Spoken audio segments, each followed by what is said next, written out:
Bonjour et bonsoir mesdames et messieurs, moi salue nous. Jeudi, c'est un plaisir pour nous l'équipe de direction Média Qu'est-ce qu'il y a Boyo, en association avec Anicia de Force ST, pour nous partager avec nous une nouvelle émission, Nouvelle Qu'est-ce qu'il y a Boyo. Média Qu'est-ce qu'il y a Boyo, c'est une plateforme multi-émission qui partage avec nous nouvelles, sport, musique, événements, documentaires en Haïti et diaspora à travers les réseaux sociaux, YouTube, Instagram et plateforme X. Encore c'est un plaisir pour nous partager avec vous le résumé de l'actualité de la République. Dans l'actualité d'aujourd'hui, nous avons plusieurs points pour nous partager avec vous ainsi que d'autres sujets préoccupants. Vous qui êtes déjà abonnés, nous vous remercions. Ou même qui pouvez, nous avons invité pour entrer dans le foyer. Abonnez, cliquez sur la petite cloche là pour activer les notifications. Mettez-le surtout de cette façon pour qu'à toujours notifier chaque fois nous laguer une nouvelle émission.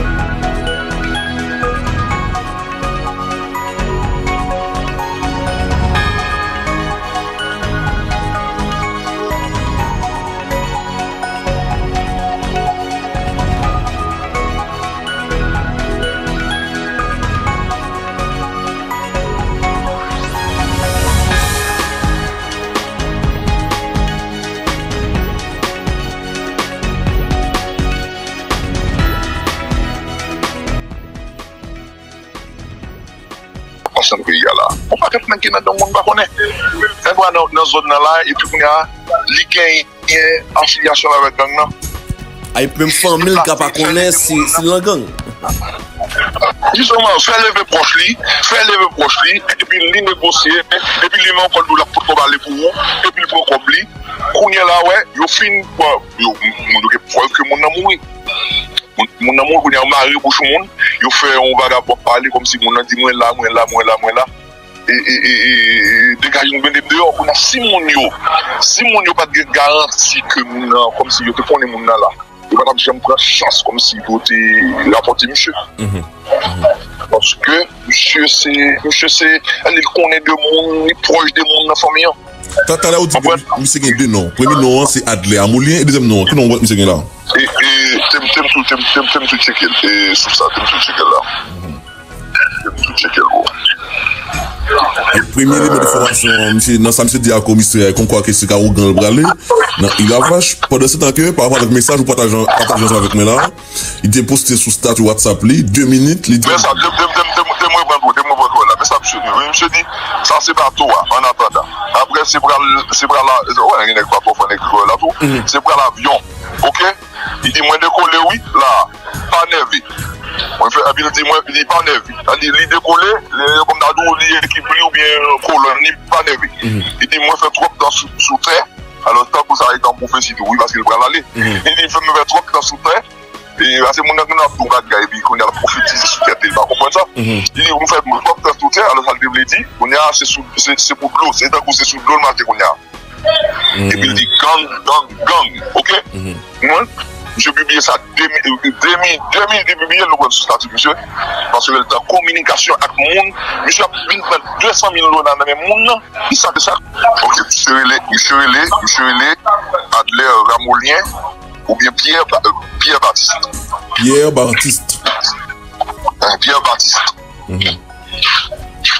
OK et ça fait il gagne sous statut petit Pierre. Oui, ça quelqu'un non sur ça c'est bien là. Monsieur l'autre monde pas seulement monsieur qui canapé vert qui fait qu'on croit que la goumé contre gang mais il l'autre monde tout la goumé contre gang dans entourage même monde famille ça. Il montre qui dans entourage monsieur, mais pas connaître côté où était mais qui proche famille ça. Parce que n'est sorti dans zone côté monde ça sorti sur Jacmel sur Jacmel ça dit que gagner mon putain yo gagne plusieurs qui dans gang là et qui connaît mon yo. C'est ça que mon yo qui peur que bah là fait beaucoup pour l'autre pas connaître yo qui derrière là qui a information sur monsieur madame tu les dans famille mais les qui tout les trucs d'affaires là il connaît monsieur dans bah là le petit il est en train de sur tel il est en train de sur petit Pierre comme ça de monsieur ben ça madame monsieur il est mon ils sont là mais qu'on y là mon automatiquement connaissez mon depuis là la parler là parce que tu connais, juste après les couples là, même les messieurs, les mon ami propose que tu vas comprendre ça, que rivière. Et ça ressemble là.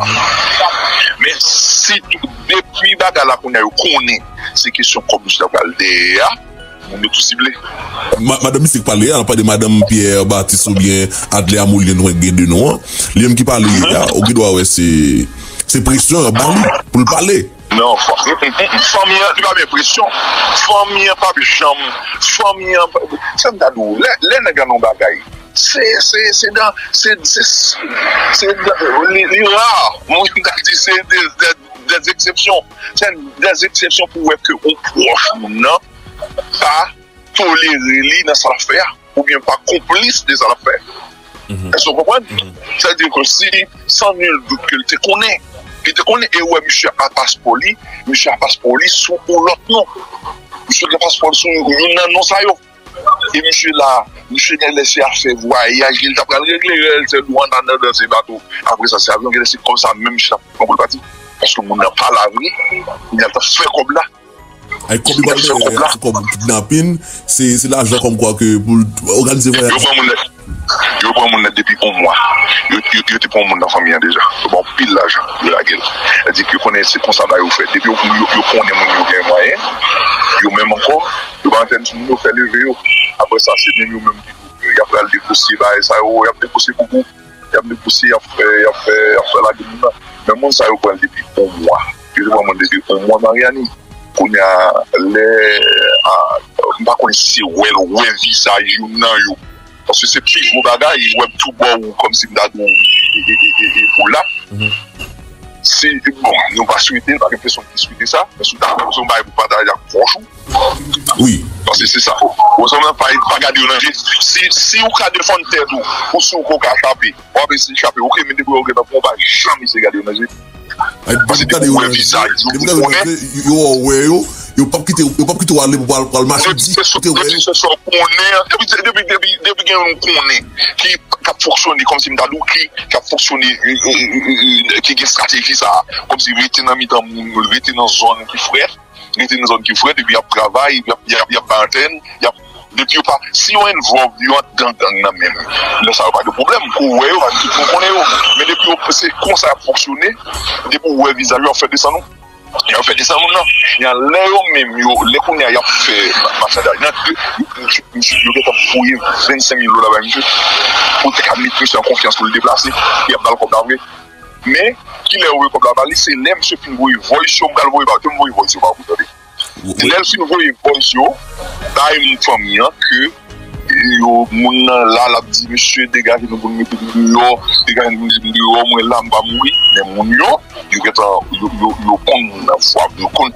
fois moun bien yo ouais que c'est pas moun et en ça ou en plus yo utiliser l'autre naftin yo utiliser l'autre naftin al fonket al regarder là où regarder dans tout les pour pas ouais yo pas moun je me garantis mon pas là.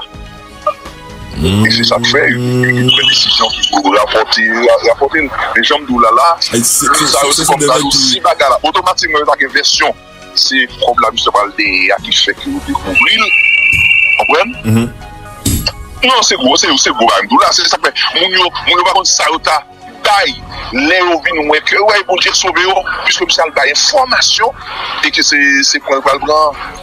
Ça veut dire, et pas ça de penser même non? Il va même ça pour mieux penser. Pour plus monde dans famille. Si on apprend que c'est ça, bah là, ils sont complètement libres pour eux. Parce que non, on est content de laisser comme ça le débat là passer parce que nous n'est pas ciblé. Parce que nous avons peur. Parce que là, on vient de cette version que M. Val prend pour rien, on vient de aucun bagaille de côté au NDC. Mais par exemple, les madame, M. Pourri, là, parce que madame, monsieur, au courant que M. Val prend pour là. Et ça fait une contradiction là, par rapport à l'ensemble des gens qui parlent dans le canapé vert. Madame Missé dit, monsieur, il y a 50 $ seulement sous lui. Et un ensemble de gens, nous amis, c'est proche, monsieur, dans le canapé vert, dit, monsieur, c'est marchandise.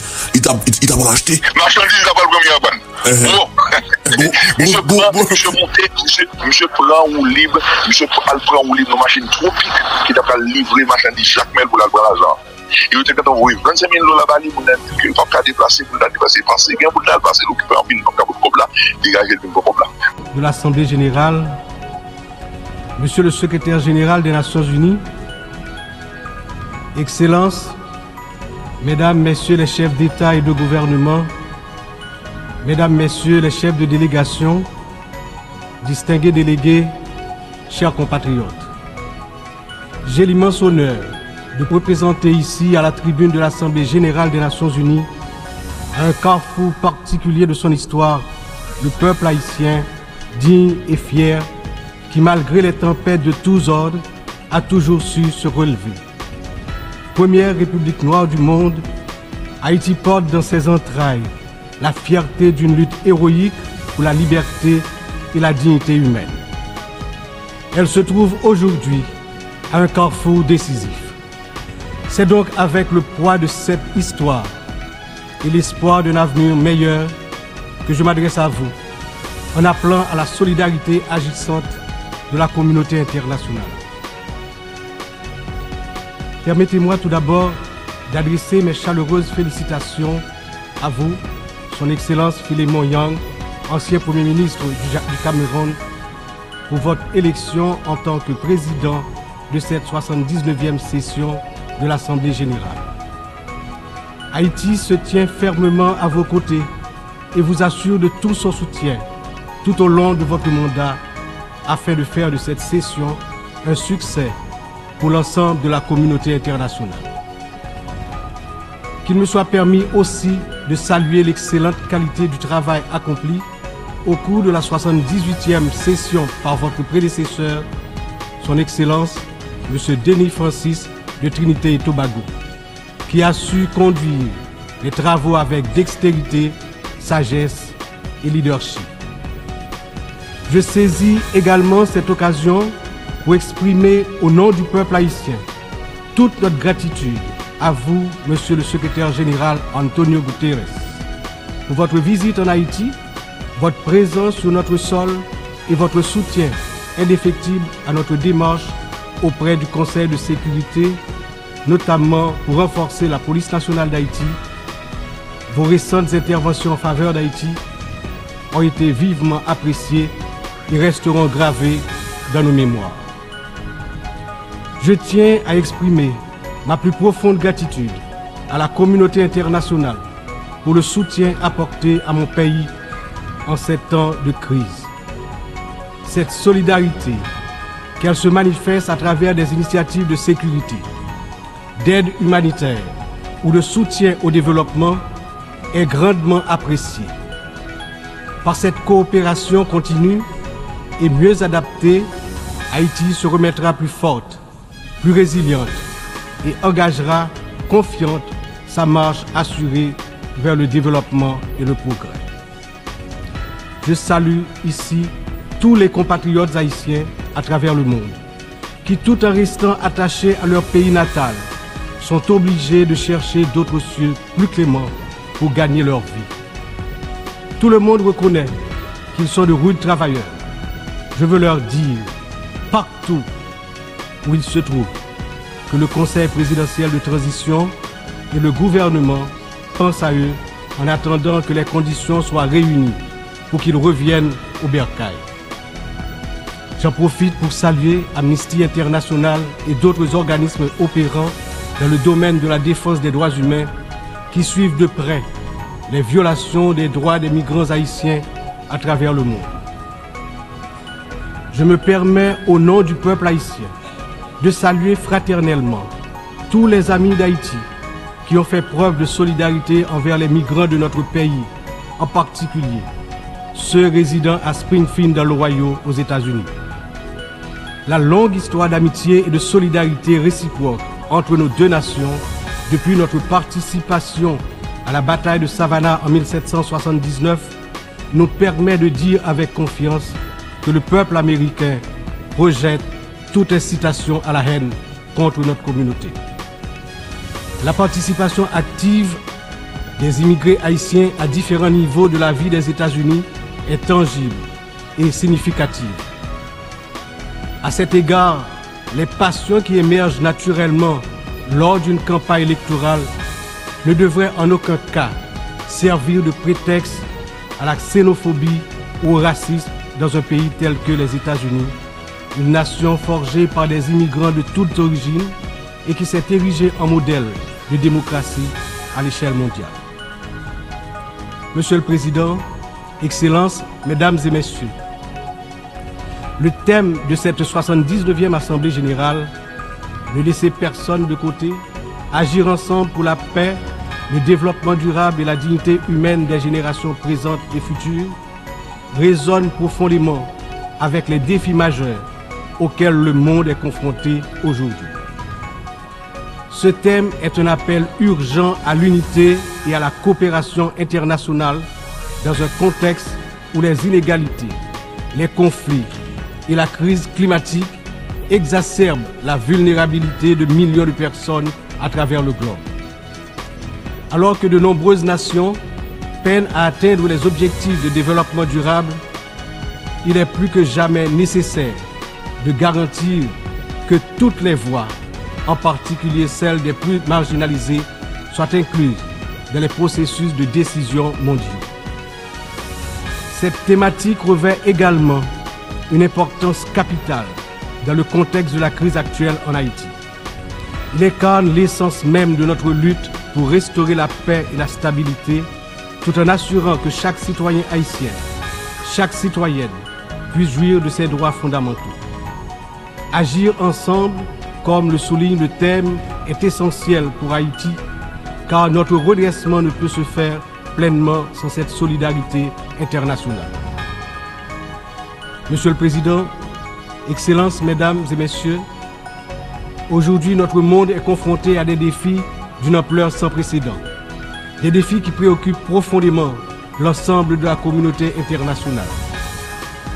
Les Nations Unies, dans leur mission historique de promouvoir la paix, la sécurité et le développement durable, se retrouvent en première ligne face à des crises qui menacent non seulement des nations isolées, mais l'ensemble de l'humanité. Le changement climatique est sans doute l'un des plus grands périls de notre époque. D'après les données récentes du groupe d'experts intergouvernemental sur l'évolution du climat, la température mondiale a déjà augmenté d'environ 1,1 degré centigrade depuis l'ère pré-industrielle. Cette élévation a provoqué une intensification des phénomènes climatiques extrêmes tels que les ouragans, les sécheresses, les inondations, des catastrophes qui affectent particulièrement les nations les plus vulnérables comme Haïti. En 2023, le Programme des Nations Unies pour le développement a estimé que plus de 100 millions de personnes supplémentaires risquent de basculer dans la pauvreté d'ici à 2030 en raison des effets du changement climatique. Pour Haïti, qui fait partie des pays les moins émetteurs de gaz à effet de serre, mais qui ont subi les impacts les plus dévastateurs, cette crise mondiale exacerbe nos difficultés à garantir la sécurité alimentaire, l'accès à l'eau potable et la stabilité économique. Les conflits armés continuent également de semer la destruction et de ravager des vies humaines. Selon le Haut Commissariat des Nations Unies pour les réfugiés, le nombre de personnes déplacées de force a atteint 110 millions en 2023, un chiffre qui n'a jamais été aussi élevé dans l'histoire de l'humanité.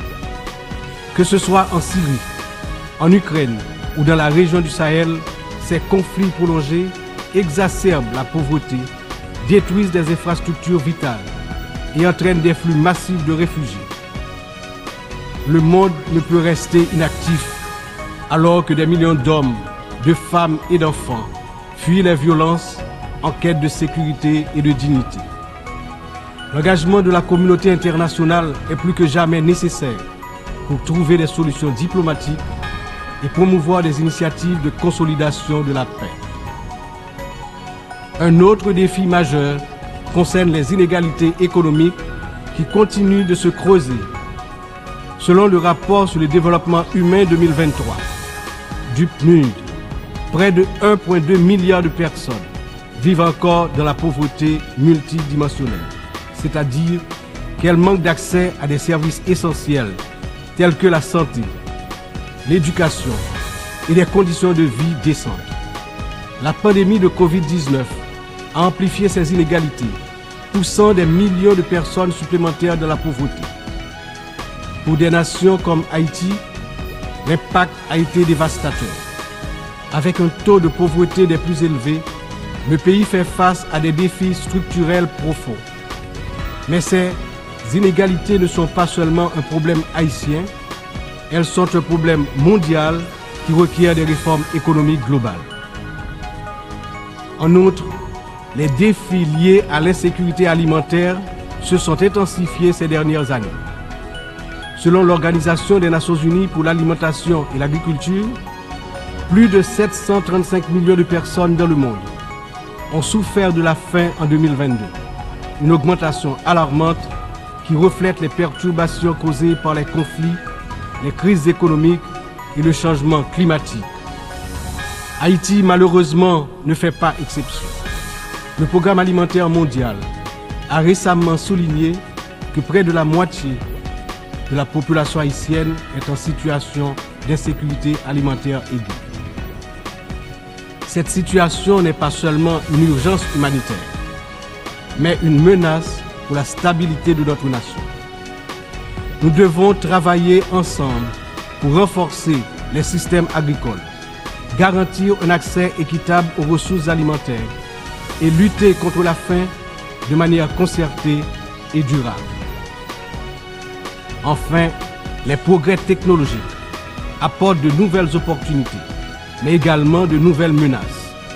L'accélération du développement de l'intelligence artificielle, la prolifération des cyberattaques, la désinformation mettent en danger la stabilité des démocraties à travers le monde. Le rapport de l'Union internationale des télécommunications montre que la fracture numérique reste un défi majeur avec près de 2,7 milliards de personnes n'ayant toujours pas accès à Internet en 2023. Haïti étant l'un des pays les moins connectés, doit impérativement bénéficier d'un soutien pour combler cette fracture numérique et participer pleinement à l'économie mondiale du XXIe siècle. Cette année, Haïti réaffirme son engagement en faveur de la préservation de notre patrimoine commun, les océans. C'est pourquoi j'annonce aujourd'hui avec fierté que Haïti signera l'accord sur la biodiversité marine au-delà des juridictions nationales, adopté le 19 juin 2023 et ouvert à la signature depuis le 20 septembre 2023. Cet accord est un outil crucial pour garantir la protection de la biodiversité marine, promouvoir une exploitation durable des ressources marines et renforcer la résilience des États insulaires comme le nôtre face aux défis du changement climatique.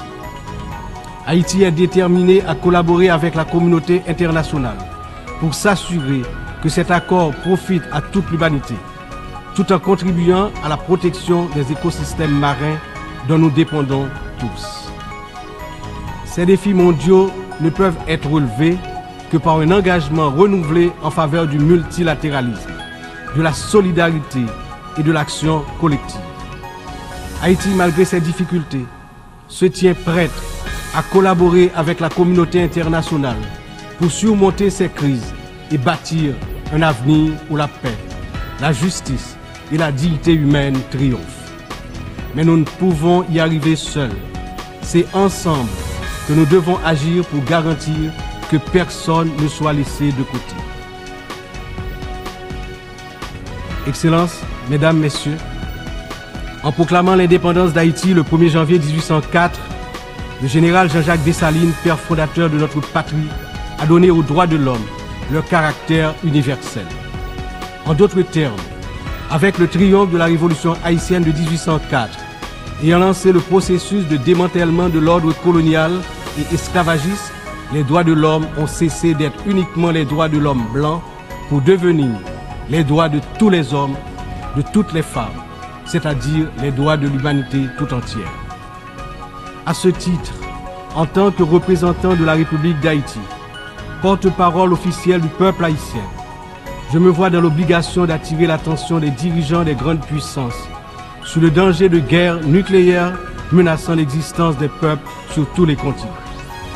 Dans cette optique, au nom de la République d'Haïti, je lance un vibrant appel aux chefs d'État de tous les pays membres des Nations Unies pour leur demander d'éviter à l'humanité le péril de la fin de la civilisation sur Terre. Monsieur le Président, Excellences, Mesdames et Messieurs, je m'exprime aujourd'hui avec l'expérience de plusieurs années consacrées au service de mon pays. Mon parcours politique, profondément ancré dans l'histoire d'Haïti, m'a permis de traverser de nombreuses épreuves, toujours avec un même objectif: le progrès de mon pays, la fierté, la dignité restaurée et le bien-être du peuple haïtien meurtri. Ayant présidé le Sénat de la République de 1995 à 2000, puis ayant été témoin de moments critiques de notre histoire politique, j'ai vu de près les défis auxquels notre nation a été confrontée. Mon engagement politique remonte à une époque où les luttes pour la stabilité et la démocratie étaient omniprésentes. Aujourd'hui, en tant que président du Conseil présidentiel de transition, je me retrouve à nouveau à un moment charnière de l'histoire d'Haïti. Mon parcours m'a enseigné que la résilience et la volonté collective sont les seules voies pour garantir un avenir stable et prospère. C'est avec cette vision, ce dévouement et la force que confère cette riche expérience politique que je m'engage à conduire la transition, déterminé à mener Haïti vers la paix, la sécurité et la démocratie participative, par la tenue de la conférence nationale, le renouvellement du personnel politique à travers des élections libres, crédibles, transparentes. Le peuple haïtien, malgré ces épreuves auxquelles les défis d'une ampleur sans précédent, une violence dévastatrice, une instabilité politique persistante, une précarité quasi générale et une pauvreté dégradante, se pose à son intelligence et à ses capacités d'action. Au milieu de cette tempête, il a compris qu'il lui fallait prendre une décision courageuse, celle de se mettre ensemble, de s'unir malgré les différences profondes pour pouvoir se relever et se mettre en marche, en toute confiance, vers la sortie de la crise multidimensionnelle qui l'afflige depuis déjà trop longtemps. La création du Conseil présidentiel de transition est une matérialisation de cette décision, un exemple tangible de cette volonté de se réconcilier avec soi-même. Ce conseil qui rassemble organisations de la société civile et toutes les tendances politiques du pays est le fruit de longues négociations.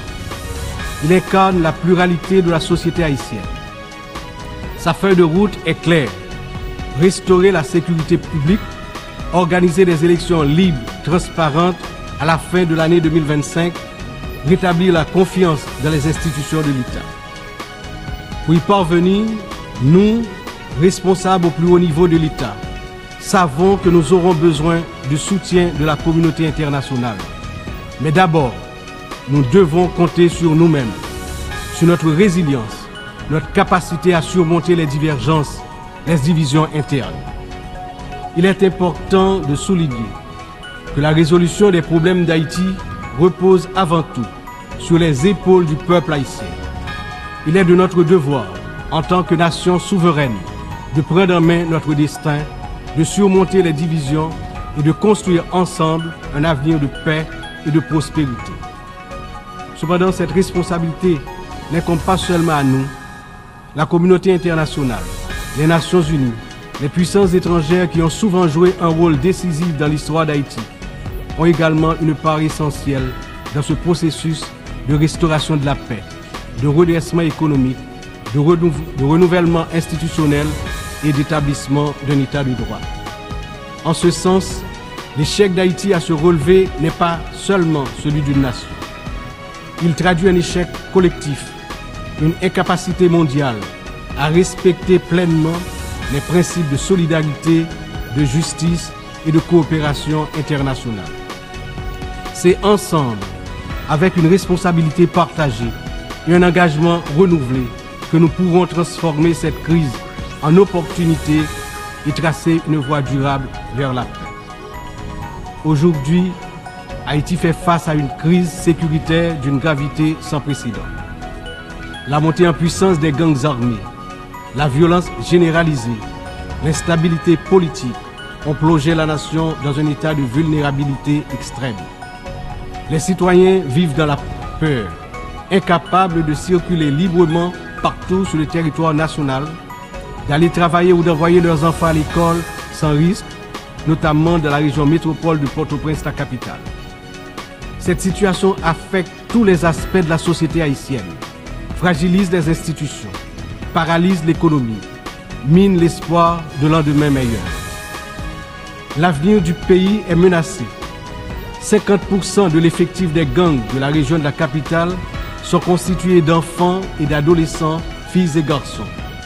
Ils servent souvent de chair à canon lors des opérations contre les forces de l'ordre. Ils sont l'objet de graves violences de toutes sortes, y compris des violences sexuelles. Ces abus et violences exercés contre des enfants et des adolescents doivent être considérés comme un crime contre l'humanité, compte tenu de leurs conséquences sur les générations à venir. Le rétablissement de la sécurité nationale est une priorité absolue pour les autorités haïtiennes. Elles sont pleinement engagées à mettre fin à cette spirale de violence et à restaurer l'ordre afin de garantir à chaque citoyen, à chaque citoyenne, le droit fondamental à la sécurité. Elles sont conscientes que la paix et la stabilité sont les fondements indispensables pour permettre à Haïti de se redresser, de rétablir la confiance dans ses institutions, d'assurer le développement socio-économique du peuple. Dans cette optique, la décision du Conseil de sécurité d'autoriser le déploiement de la mission multinationale d'appui à la sécurité à travers la résolution 2699 a été une réponse directe aux appels du peuple haïtien. Cette mission, bien que n'étant pas une force onusienne classique, incarne l'engagement de la communauté internationale à soutenir Haïti dans sa lutte contre l'insécurité. J'exprime au nom du peuple haïtien ma profonde gratitude aux États contributeurs, notamment au Kenya, pour avoir accepté d'assumer le leadership de la mission, ainsi qu'à tous les pays qui ont apporté leur soutien. Les forces de sécurité nationale, avec l'appui de la mission, ont déjà montré des résultats tangibles sur le terrain, permettant à la population de retrouver progressivement une certaine normalité. Beaucoup, néanmoins, reste encore à faire. Haïti a accueilli plusieurs missions des Nations Unies au cours des 3 dernières décennies, notamment la MINUSTAH. Si certaines de ces missions ont contribué à stabiliser temporairement le pays, elles ont également laissé un héritage lourd de conséquences. Des allégations de violations graves des droits humains, y compris des abus sexuels, ont ébranlé la confiance du peuple haïtien. L'absence de poursuites et de réparation pour les victimes a renforcé un sentiment d'impunité, minant ainsi les efforts de reconstruction. Il n'est cependant jamais trop tard pour bien agir et pour tirer des leçons du passé. En repensant l'approche, nous avons l'opportunité de redorer le blason des missions internationales en Haïti et de construire un avenir meilleur pour le peuple haïtien. C'est dans cet esprit que nous souhaitons voir amorcer une réflexion sur la transformation de la mission de soutien à la sécurité en une mission d'opération de maintien de la paix sous mandat de l'Organisation des Nations Unies. Cette transformation permettrait non seulement de sécuriser un financement plus stable et d'élargir les capacités de la mission, mais également de renforcer l'engagement des États membres en faveur de la sécurité en Haïti. Je suis convaincu que ce changement de statut, tout en s'assurant que les erreurs du passé ne se répètent pas, garantira le plein succès de la mission en Haïti. Excellences, Mesdames et Messieurs, je me tiens aujourd'hui devant cette assemblée en tant que voix de la République d'Haïti, pays dont l'histoire est inextricablement liée aux idéaux de liberté et de justice que nous célébrons tous ici. Mais Haïti, la première nation noire indépendante du monde, est aussi la grande victime d'une injustice historique qui a non seulement retardé son développement, a aussi marqué son peuple d'un fardeau dont les répercussions se font encore sentir. En 1825, à peine 21 ans après avoir gagné sa liberté au prix d'une lutte héroïque, Haïti a été contrainte de payer une dette colossale à la France pays colonisateur en échange de la reconnaissance de son indépendance. Cette rançon imposée sous la menace a siphonné les ressources de la jeune nation, la plongeant dans un cycle infernal d'appauvrissement dont elle peine toujours à sortir. Cette dette a été une forme de punition pour sa hardiesse à se libérer des chaînes de l'esclavage et hisser l'être haïtien à la dignité de l'homme.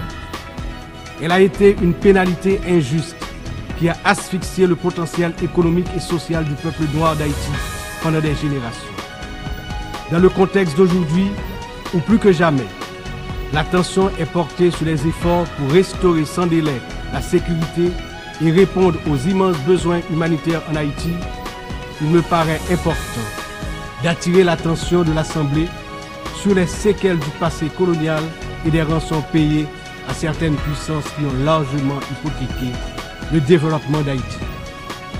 Il n'est pas sans intérêt de rappeler qu'Haïti a été le seul pays à avoir payé pour son indépendance, obtenue pourtant dans le feu et dans le sang. À la veille du bicentenaire de cet événement inédit dans l'histoire du monde, n'est-il pas venu le moment de la restitution des montants consentis? À cet égard, mon pays s'est félicité des propositions formulées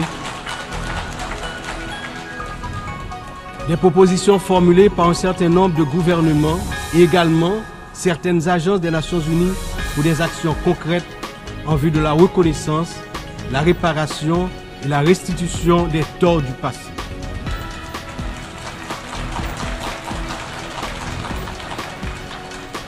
Haïti a confiance sans réserve dans l'Organisation des Nations Unies, dont les piliers sont la lutte pour l'égalité entre les peuples et le maintien de la paix entre les nations, pour jouer son rôle notamment dans la mise en place des mécanismes appropriés pour faciliter le dialogue entre les pays victimes de la colonisation et les anciennes puissances coloniales.